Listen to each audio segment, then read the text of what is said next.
o que a gente trouxe foi o seguinte: no capítulo 3 do livro O Evangelho à Luz do Cosmo, né, pelo médio Exílio Mais, né, psicografia de Ramatiz, não deu para a gente trazer assim tudo, né? Porque senão ficaria extensivo, tá? Mas a gente trouxe partes significativas para nossa reflexão acerca do Evangelho de Jesus, tá bom?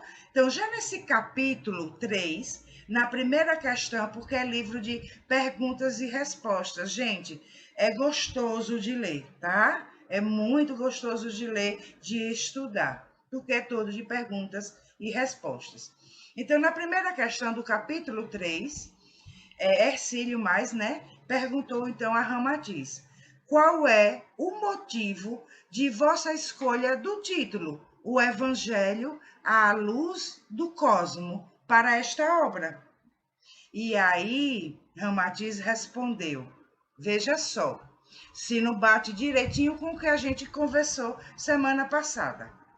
O Evangelho não é simplesmente um repositório de máximas e advertências morais. Lembra que nós tínhamos conversado sobre não é um código onde dita comportamentos, né? Mas uma forma de ser? Então ele vai, continua. Nem somente código de preceitos exclusivos de qualquer instituição humana religiosa, devidamente credenciada para representar Deus na Terra. Aí ele não se referiu que existem instituições credenciadas para representar Deus na Terra. Se referiu às instituições religiosas que se consideram credenciadas a isso, tá? Em verdade, o Evangelho, relatando a experiência vivida integralmente por Jesus em 33 anos de sua vida física, é para demonstrar a todos as leis que governam e disciplinam o universo. Gente, vejam isso. Para demonstrar a todos as leis que governam e disciplinam o universo. A gente lá conversando sobre os princípios herméticos, o que era que nós fazíamos? Vamos buscar, não são leis universais? Vamos buscar lá no Evangelho um exemplo do princípio tal, do princípio tal. Nós não fizemos isso? Então, aí ele continua. Os conceitos do Mestre Jesus, paralelamente à sua conduta e ação incomum, podem ser aceitos como um compêndio humano a expor os objetivos de Deus na sua criação. Ou seja, ali tudo se resume. É compreender, é sentir, é viver essa mensagem para que então se dê em nós, né, o objetivo de Deus em sua criação. E então a gente alcança esse objetivo. Enfim, repetimos, o Evangelho não é um código moral adequado a um certo tipo de humanidade. O que é que conversamos semana passada, não foi isso? Mas um tratado perfeito de bem viver, que pode orientar em qualquer época, qualquer tipo de humano, em qualquer longitude terrestre ou astronômica. Isso quer dizer o quê? Em qualquer lugar daqui da Terra, em qualquer lugar do espaço, gente, em qualquer lugar do cosmo. Daí o nome, o Evangelho à luz do cosmo. E então, quando a gente vai buscar o Evangelho de Jesus, agora estou falando, né, por mim, quando a gente vai buscar o Evangelho de Jesus, nós não devemos ir por meio de, num pensamento de uma religião, de uma instituição, certo? Atrás de uma mensagem que foi institucionalizada, mas em busca de uma mensagem de vida, de uma mensagem cósmica, tá? E ele continua: proporciona uma transmutação consciente evangélica. O que é que a gente tem conversado tanto quando conversamos também lá sobre os princípios herméticos?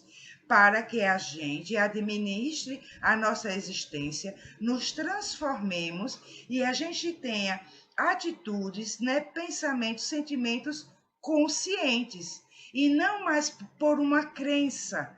E aí Ramatiz diz, proporciona uma transmutação consciente evangélica, ou seja, você vive a mensagem do evangélico ou do evangelho conscientemente, por compreensão da mensagem, e não porque religião A ou religião B ou religião C disse isso ou disse aquilo. Inclusive o próprio espiritismo também se encaixa aí. Por quê? Porque a mensagem trazida por Jesus, por ser uma mensagem cósmica, então ela não tem, ela por ser universal, ela vai para cada ser, para cada um de nós, dentro da particularidade, dentro do processo de cada um. Então vai para a compreensão de cada um no estágio em que ele se encontra. Deu para compreender isso? E então vamos lá, repetindo, proporciona uma transmutação consciente evangélica, onde o homem termina vivendo a sua melhor experiência para Deus. O evangelho, portanto, é o caminho da evolução indicado pelo Criador à criatura, constituindo-se numa fonte íntima de libertação do Deus em nós. Gente, vamos prestar bastante atenção nisso? O Evangelho constitui uma fonte íntima de libertação do Deus em nós. Isso se refere ao que falamos do processo individual e se refere a que, se Deus está em nós, se somos partículas divinas, à medida que nós vamos evoluindo, que nós vamos desenvolvendo, essa potência Deus vai se libertando em nós. E então nós vamos compreendendo outras coisas, vamos nos expandindo. É o que conversamos semana passada sobre o próprio amor. Sobre o próprio amor, que até citamos, né? Aristóteles, quando diz o amor é o sentimento dos seres imperfeitos. Então, para esse momento do nosso processo, o amor como uma forma de viver, certo? É muito importante, tem que ser vivido para se dar essa libertação do Deus em nós. Quando então a gente vai começar nessa expansão a compreender, a sentir, né, tudo de uma forma mais ampla, certo? E à medida que vamos desenvolvendo, vai se ampliando cada vez mais. Pois bem, aí ele continua.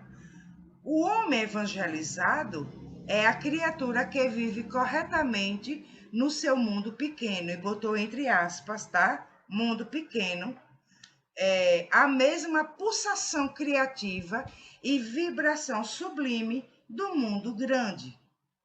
Daí o motivo porque os velhos orientais já apregoavam há milênios que o macrocosmo está no microcosmo e o que está em cima está embaixo. Cita Ramatiz. Enquanto a ciência moderna aceita que o átomo é a miniatura de uma constelação e a constelação é a amplitude do átomo. A que Ramatiz se referiu, princípio da correspondência. Assim como é em cima, é embaixo. Como é embaixo, é em cima. Como é dentro, é fora.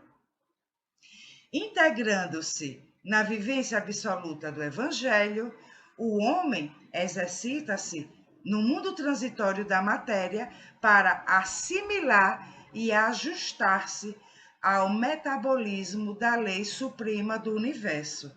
A que isso se refere? Ao que falamos há pouco. À medida que vamos nos movimentando aqui, que ele usa o termo exercita-se no mundo transitório da matéria. Então, à medida que vamos nos exercitando aqui, praticando o evangelho aqui, vivendo o evangelho daqui, vamos então nos ajustando ao metabolismo, ou seja, usamos o termo a potência energética da lei suprema do universo, o próprio Deus em nós. Em consequência disso, continua Ramatiz, os preceitos morais expostos por Jesus refletem também os princípios do próprio universo. Meus amores, vamos prestar bastante atenção nisso, que os preceitos morais expostos por Jesus refletem os princípios do próprio universo. Ou seja, não se trata daquela moral de uma época, de uma cultura, certo? De um povo, mas do próprio universo. Então, é aquela coisa que nós já tivemos um encontro e conversamos, tem vídeos lá no canal, salvo engano, tem 2 a respeito disso, de consciência cósmica. E então, você não precisa mais de um código moral religioso que dite o seu comportamento. Ao viver, ao compreender a mensagem do Evangelho de Jesus, né? Você já estará vivendo os preceitos morais do próprio universo. Ou seja, em qualquer lugar que você esteja, certo? Você estará com atitudes sensatas, coerentes, né? Pertinentes a qualquer cultura. A qualquer cultura. É aquilo dos mandamentos, quando a gente conversou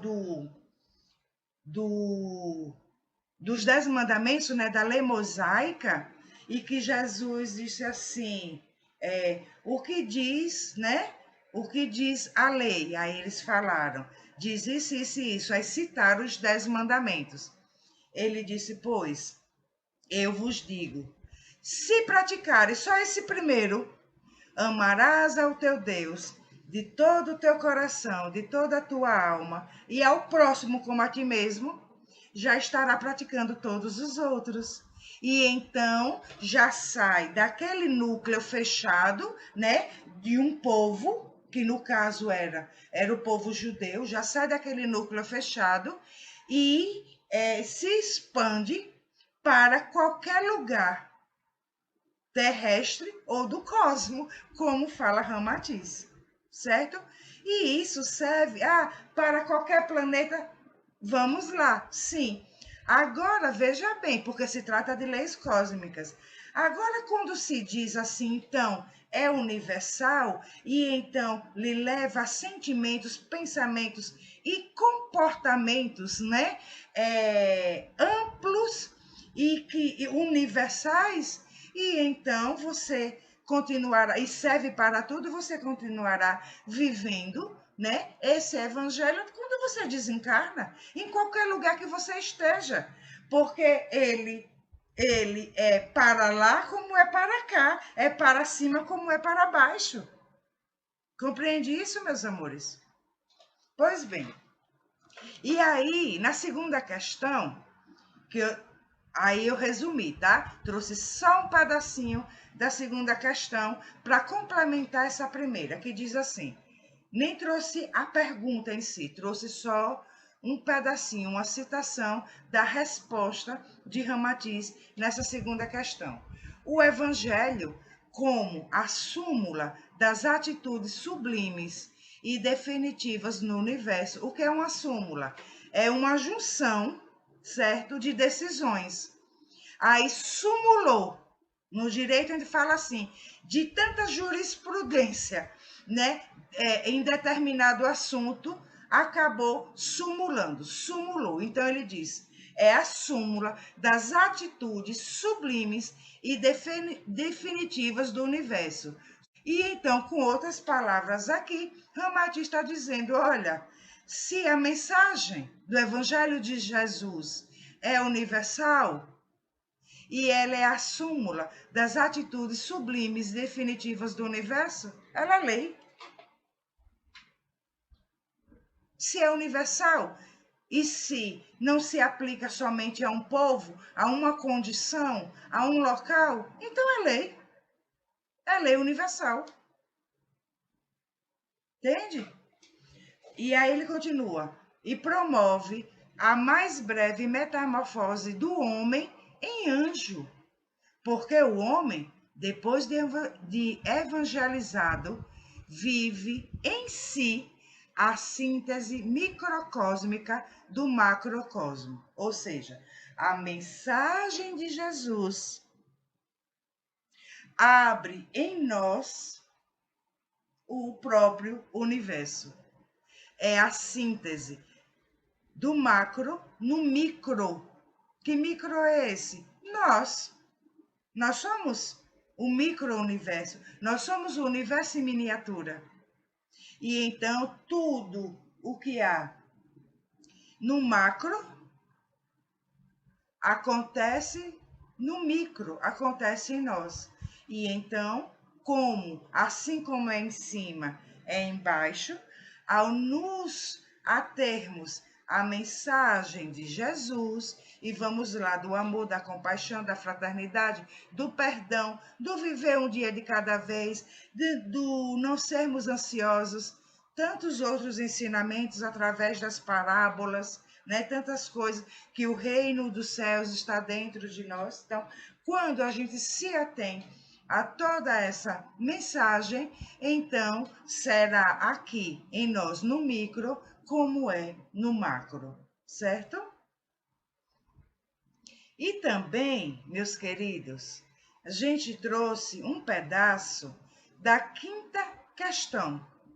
Deixa eu ver aqui se tem mais alguma coisa além. Não, foi até aí.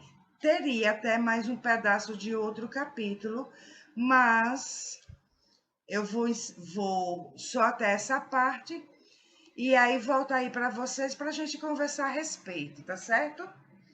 E então, na quinta questão, o Ercílio Mais pergunta assim: Ramatiz, eu que estou colocando, tá? Que ele não começa falando Ramatiz, não. Ele fala assim: por que o homem, que é, na realidade, um espírito encarnado, não aceita ou não compreende de imediato a natureza tão sublime e salvadora do Evangelho? Nós, né, meus queridos, nós, que não compreendemos tão assim de imediato, não deveria crer absolutamente em Jesus, tanto quanto o aluno confia no seu professor?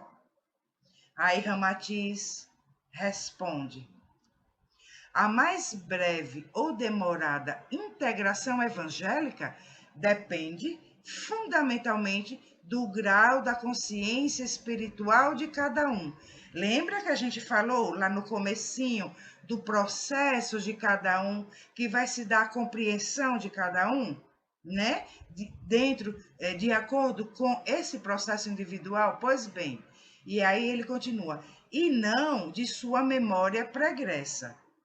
O vosso orbe é pródigo de líderes religiosos, católicos, protestantes e mesmo espíritas, ou pretensos iniciados, que pregam e divulgam o Evangelho, mas ainda não assimilaram para o próprio viver cotidiano os mesmos ensinos sublimes que eles tentam incutir no próximo. Chegamos num momento importante. Eu vou repetir e aí explico por que chegamos num momento importante. O vosso orbe é pródigo de líderes religiosos, católicos, protestantes e mesmo espíritas ou pretensos iniciados que pregam e divulgam o Evangelho, mas ainda não assimilaram para o próprio viver cotidiano os mesmos ensinos sublimes que eles tentam incutir no próximo. São apenas distribuidores de azeite com o objetivo de acenderem as lâmpadas alheias, mas, infelizmente, pela sua negligência ou retardo espiritual, terminam às escuras por falta de combustível em sua própria lâmpada. Pronto, vou dar uma paradinha aqui e explicar a importância desse momento. Porque no primeiro momento eu trouxe para vocês aquela experiência, né? Daquilo que aconteceu comigo e a experiência do desdobramento astral, do encontro com o irmão. Vocês já ouviram de mim eu falar assim? Gente, é impressionante. Todo o assunto que nós vamos tratar, eu vivo aquilo.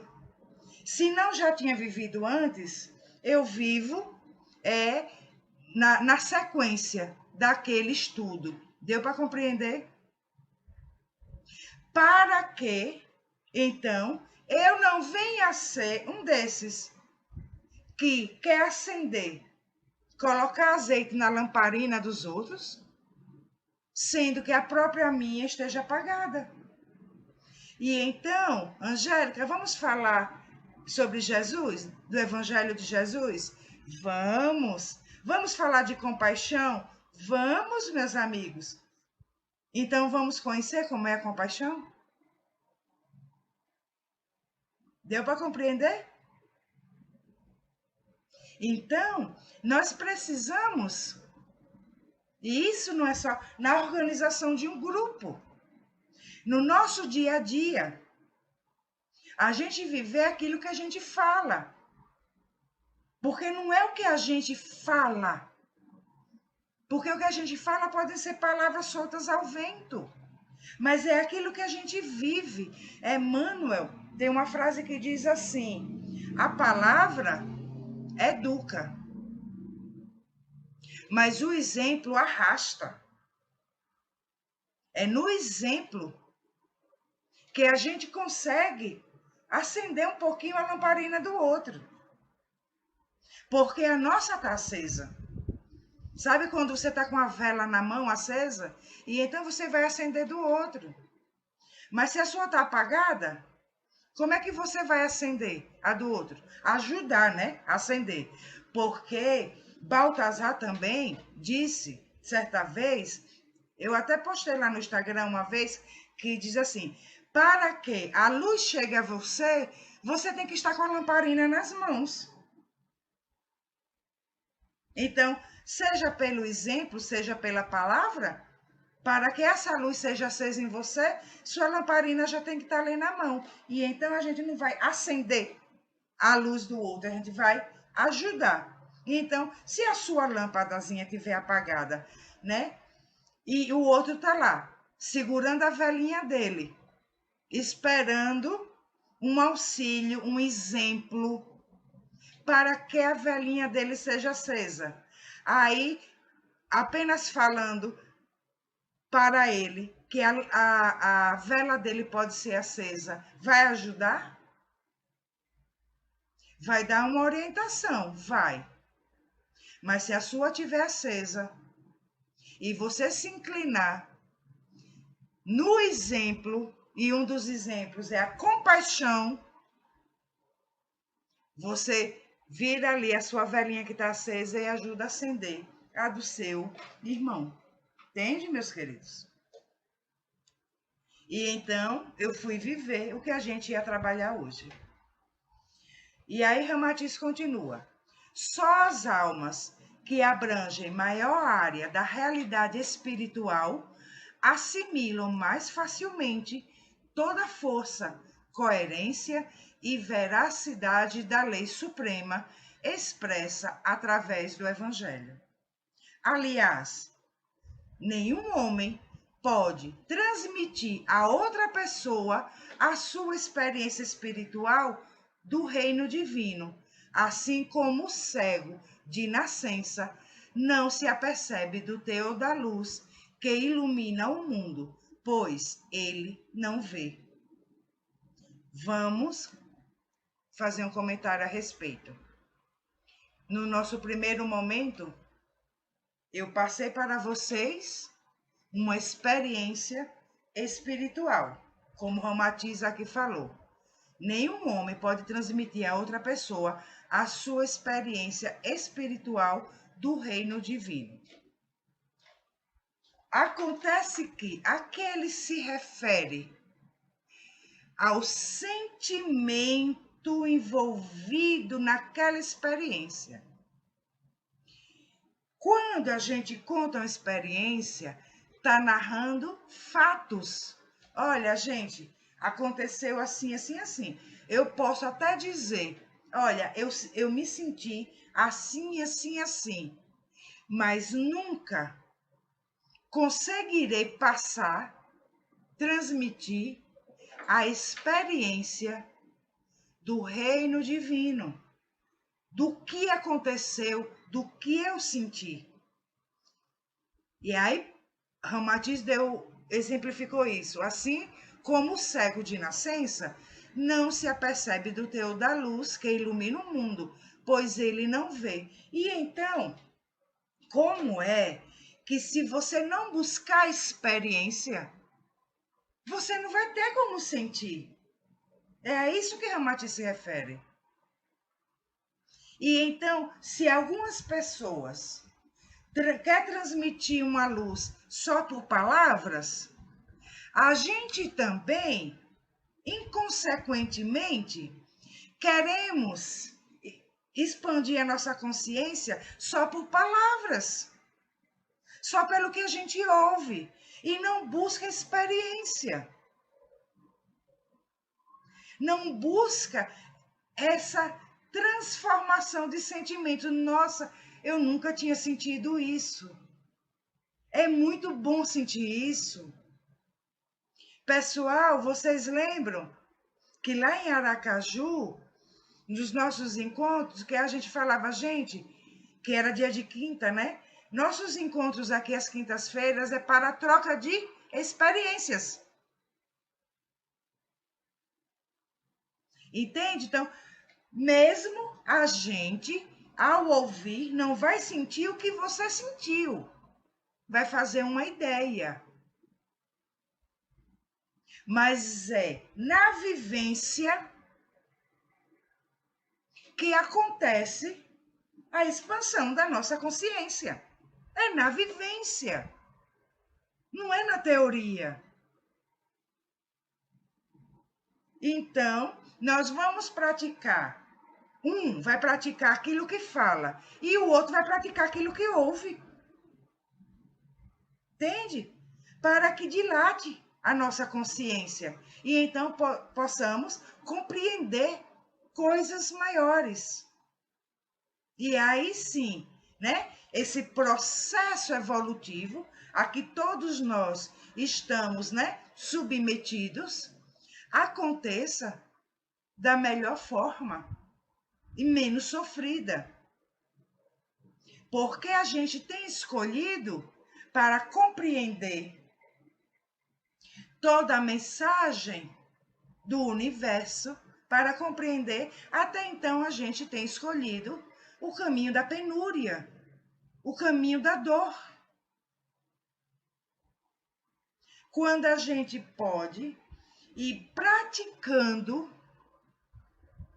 aquilo que a gente já ouviu, aquilo que a gente fala, e observando como a gente vai se sentindo, observando o que vai acontecendo ao nosso redor. Não é quando a gente fala assim, buscar ver o que está acontecendo ao nosso redor, não é o esperar resultados, não é ficar observando se aquela nossa atitude legalzinha mexeu com fulano ou com beltrano, se aquele nosso abraço foi legal para fulano ou para beltrano, não. É o que aconteceu com a gente. Porque o resultado não nos pertence, meus amores. O resultado é do universo, pertence ao universo. não pertence a gente. Então, aquele que se melhorou um pouquinho depois do seu abraço, ou aquele que não é mais agressivo com você por causa da sua gentileza, esse resultado não lhe pertence. Esse resultado é do universo, porque é o processo de encadeamento, de desenvolvimento de todos, como uma corrente, como elos que se formam. Lembram daquele encontro nosso? Tá lá também o vídeo no canal, que foi de outra experiência espiritual, que diz: o amor pede passagem? E então o universo, a vibração do amor, através, né, do universo e através de todas as equipes, todos os mensageiros que estão trabalhando ativamente nessa transição planetária, para que se chegue ao outro e ajude o outro também a se expandir, porque quanto mais gente se expandir, né, melhor, porque não é um concurso. Não tem vagas, não. É vaga para todo mundo. E então precisa da gente, esse amor precisa passar por nós para poder chegar ao outro. Então o resultado não é nosso. E aí, ao mesmo tempo que nos expandimos, somos instrumentos divinos. Porque o amor vai chegar ao outro através de nós, como instrumento. E não porque a gente deu do nosso amor para o outro. A gente praticou o bem viver, que é uma lei universal. Ou seja, não fizemos mais nada do que a nossa obrigação. Então, não é para a gente buscar resultados. É para a gente observar o que acontece em nós. Certo? E aí ele continua e termina essa questão. A assimilação exata do Evangelho como uma experiência viva para toda a eternidade só é possível pela iniciação gradativa e ascendente da intuição. Como assim, Ramatiz?